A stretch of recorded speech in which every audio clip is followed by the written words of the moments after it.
Welcome to our channel. దేశ ప్రజలకి కేంద్రం మరో శుభవార్త చెప్పింది. ఆపదలో ఉన్నవారు ఎలాంటి సాయం కావాలన్నా ఒకే ఒక్క కాల్తో పరిష్కారం లభించేలా కేంద్ర ప్రభుత్వం ఓ సరికొత్త హెల్ప్ లైన్ నంబర్ మన ముందుకు తీసుకొచ్చింది. పాన్ ఇండియా పేరుతో పిలుస్తున్న ఈ హెల్ప్ లైన్ నంబర్ 112. తాజాగా ఈ హెల్ప్ లైన్ పరిధిలోకి దేశంలోని 20 రాష్ట్రాలు వచ్చాయి. ఈ 20 రాష్ట్రాల్లో 2 తెలుగు రాష్ట్రాలు కూడా ఉన్నాయి. రోడ్డు ప్రమాదాలు జరిగినప్పుడు, అగ్ని ప్రమాదాలు సంభవించినప్పుడు, గాయపడిన వారికి అత్యవసర సేవల కోసం 108, దాడులు వేధింపులకు గురైనప్పుడు పోలీసులను సంప్రదించడానికి 100, వైద్య సేవల కోసం 104కి ఇలా ఒక్కో సేవ కోసం ఒక్కో హెల్ప్ నంబర్స్ ఉన్నాయి. ఆయా రాష్ట్రాలను బట్టి ఈ హెల్ప్ లైన్ నంబర్స్ లో మార్పులుంటాయి.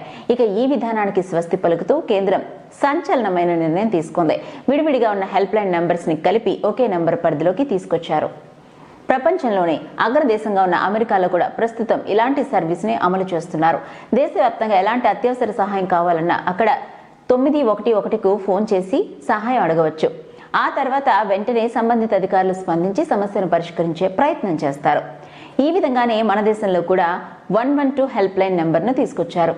పాన్ ఇండియా నెట్వర్క్ పరిధిలో ప్రస్తుతం తెలంగాణ, ఆంధ్రప్రదేశ్తో పాటు హిమాచల్ ప్రదేశ్, ఉత్తరాఖండ్, పంజాబ్, కేరళ, మధ్యప్రదేశ్, రాజస్థాన్, ఉత్తరప్రదేశ్, తమిళనాడు, గుజరాత్, పుదుచ్చేరి, లక్షద్వీప్, అండమాన్ నికోబార్ దీవులు, దాద్రా నగర్ హవేలీ, డామన్, డయ్యూ, జమ్మూ కాశ్మీర్, నాగాలాండ్ ఉన్నట్లు కేంద్ర హోంశాఖ అధికారులు వెల్లడించారు.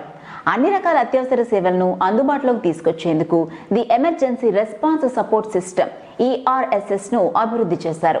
ఎవరైనా సాయం కోరే వ్యక్తులు తమ ఫోన్ నుంచి 112కి డయల్ చేస్తే చాలు, దగ్గరలోని నెట్వర్క్ టవర్ ఆధారంగా ఎమర్జెన్సీ రెస్పాన్స్ సెంటర్ కి అనుసంధానం అవుతుంది.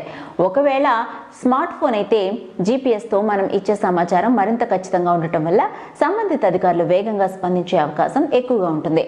స్మార్ట్ ఫోన్ లో పవర్ బటన్ ను 3 సార్లు నొక్కడం ద్వారా, కీప్యాడ్ మొబైల్స్ లో 5 లేదా 9ని లాంగ్ ప్రెస్ చేయడం ద్వారా 112కి కాల్ చేసుకునే అవకాశం కల్పించనున్నారు.